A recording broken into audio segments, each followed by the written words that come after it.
Yeah. You know, I love the opportunities. I look at them as a growth opportunity in the sense of your leadership. You know, when we talk about leadership in our own personal business, it's really about us. And if we do not, in any way, shape, or form, improve our own personal leadership, our companies will stop at a certain level of growth because we can't see any new opportunities. So when you're involved and you've got people around you supporting you and you're getting some grooming from outside sources, sometimes people that don't know anything about your industry can say the most brilliant things because they're just unaware of what you have to go through. So they ask those really mind-blowing questions like, why? Why do you do it that way? What's stopping you? Or, you know, I don't get that. Doesn't make sense to me. And so sometimes we get knocked off of our train of thinking, which is awesome, because that's where the power of opportunities exist.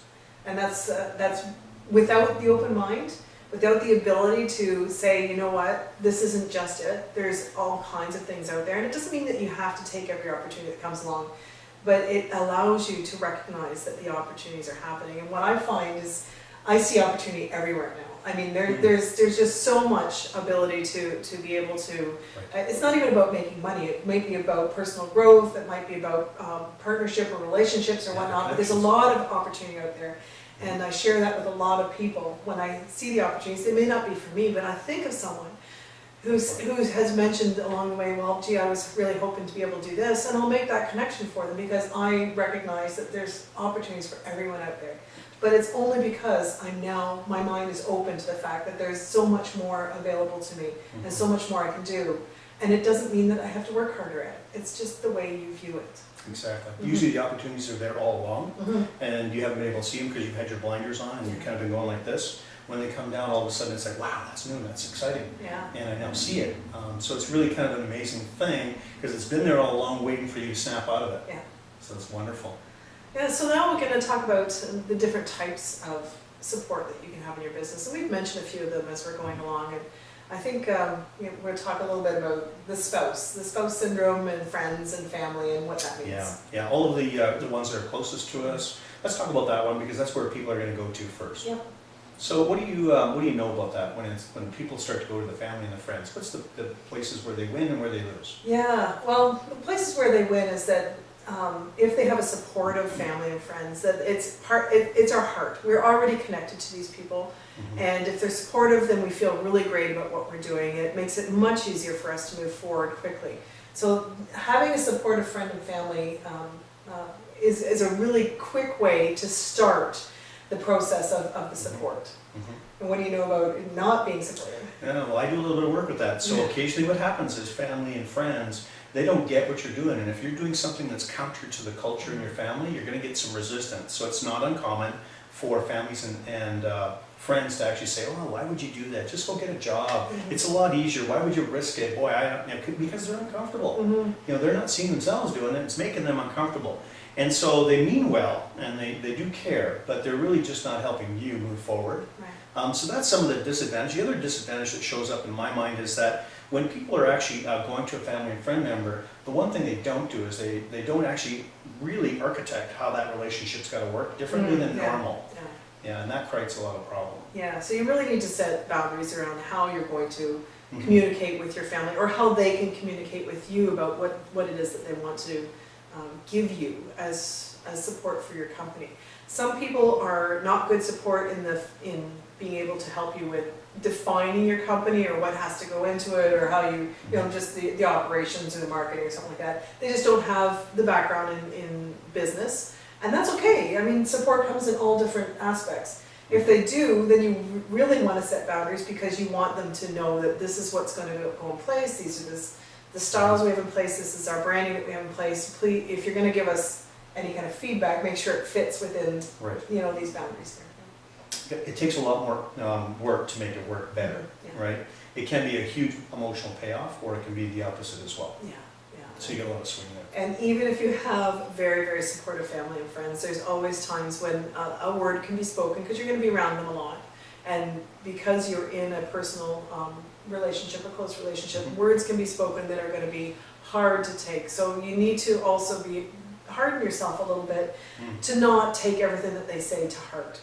Because if they're supportive people and they're having a trouble, you know, particularly if they're employees, So the feeling of the risk that you have to take to be in business for yourself may not be as easy for them to understand as it is for you to take.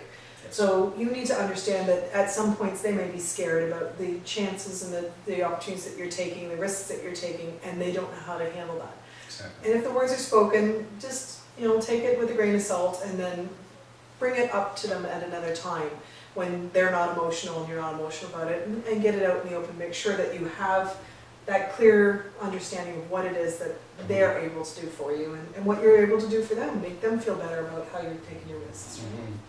It's a great opportunity, and it's also one of those things that's going to really challenge the relationship. Yeah, So pick the right people. Not everybody will fit this category. yeah, Yeah. that's right. So let's go to the other side of the fence, because the other side of the fence is what we would call a very calculated and very, very unique way to actually do it. And let's talk about getting involved in a professional, kind of a relationship that's actually designed to give you what you need. Yeah, so there's a lot of opportunity for this, and not everything costs money. Like I said, I set up an advisory board, which cost me a minimal amount of money, but I had some very high-end people in my advisory board that I had approached that knew me, and people who had been CFOs of very large corporations, including places like Toyota and Ford and whatnot. So Good experience, yeah. very good experience. So, if you know some people who have very good business experience and they are on your family friends list, if you can set a structured relationship in place with them, and this came with, my advisory board came with a contract.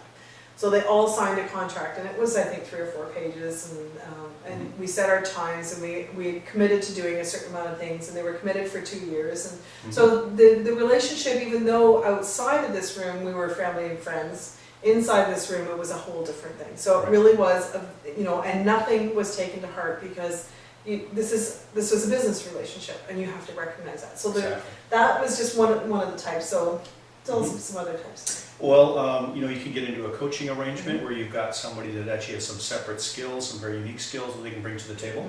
Coaching and mentoring definitely work. In that kind of relationship, it takes time to kind of build it up, but if you get in with the right coach, they're going to find out what makes you work, how you work. There's an understanding that they're there for your personal greatness, so you can do a lot of growth in a very, very quick way, whether it be group coaching or one-on-one. You're there knowing that you're probably going to go into it and come out differently through that process, and it's really a process.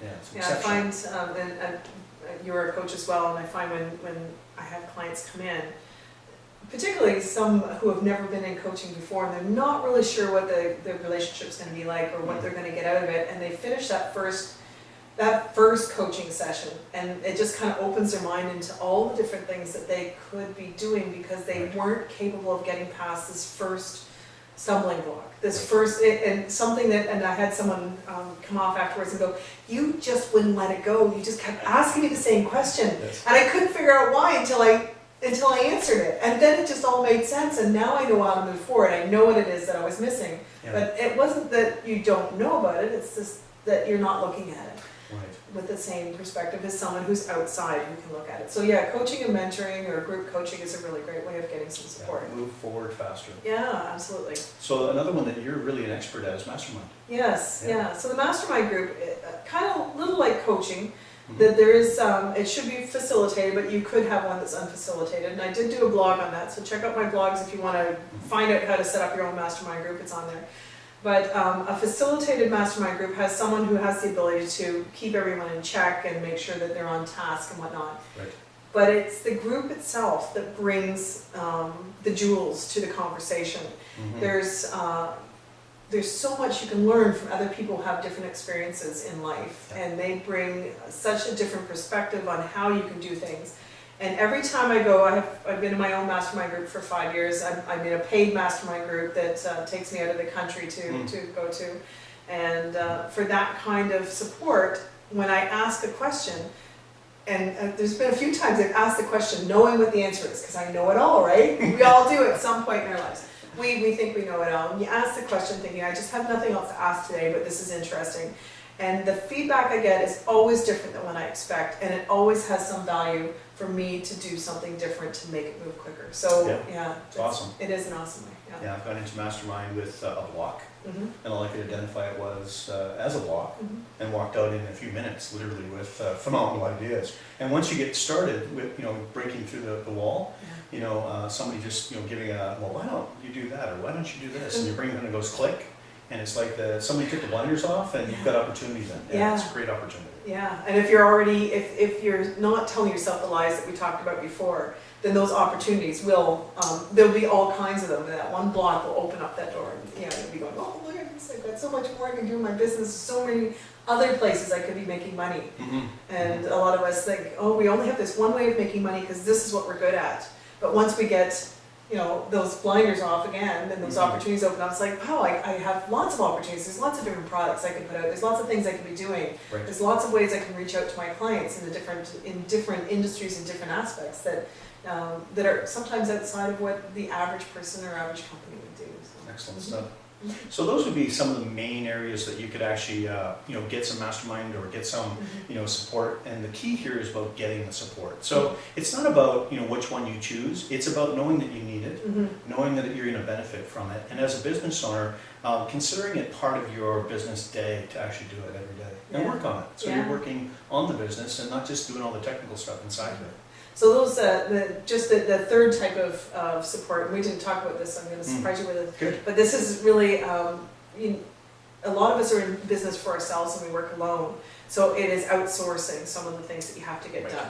Yeah. So, and this is not support for your personal growth, but support for your business growth. So don't be afraid to, also don't get into the mindset, well, I can't really afford it, because honest to gosh, your business will grow much faster as soon as you start handing off the things that you shouldn't be doing. Yeah. So and whether you get a virtual assistant, or you get an assistant to come in, or whether you hire a student to help clean up your office, or just get someone to come in to focus on one thing in your business, or you actually get an employee, getting the people in to do the things that you shouldn't be doing in your business so that you can focus on the things that you should be doing is going to accelerate your business faster than any kind of support can always do that. So. The exciting part about that? Stops guilt.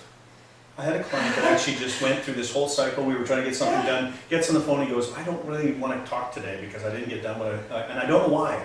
It was easy, I should have been able to do it, but I seemed to get stuck. I thought I was going to get stuck with the first part. I went through that, and the second part, I got stuck on. And I said to him, well, what does it feel like? And he said, it's really heavy. I don't feel like I can do it. And it's really simple. And and he's going through this whole cycle of stuff. And I said, wait a minute here. How much do you make per hour? And we calculated it out. He makes about $200 an hour. And I said, so why are you doing something that you can hire out for $15 or $20 an hour? There's people that would love to help you with that. Yeah. And he goes, really? I said, even if it costs you $50, you're still ahead. Yes. And he goes, wow, I like that. That was it. It was over. Yeah, and I guess that's another benefit. It stops your guilt, right? Yeah, and I never thought of that, but that's so true. It lightens, and you can go through your day without feeling that you have so much to do, and you just keep putting off those few things that you can't get through. Exactly. So I love that. That's brilliant. It's perfect. Okay. So this has been part 3 of how to make this the best year ever for yourself. We encourage you to take a look at parts 1 and part 2, and definitely do something about getting yourself a little bit of help along the way and keeping yourself accountable so that you can keep your growth going forward. Right. And we would love to get your feedback, so if you want to fill in the comments below and let us know what you think, if there's some support systems that you've put in place that have worked really well for you, we would love to hear that. We'd be happy to answer back on that. And of course, check out both of Rich's and mine websites so that you can get some other ideas with the blogs and some information on how you can grow your business faster. Yeah, free stuff. Free stuff. Free stuff. This is Rich Grof from RG Performance Development. And Barb Stuhlemmer with BLITZ Business Success. Have a great year.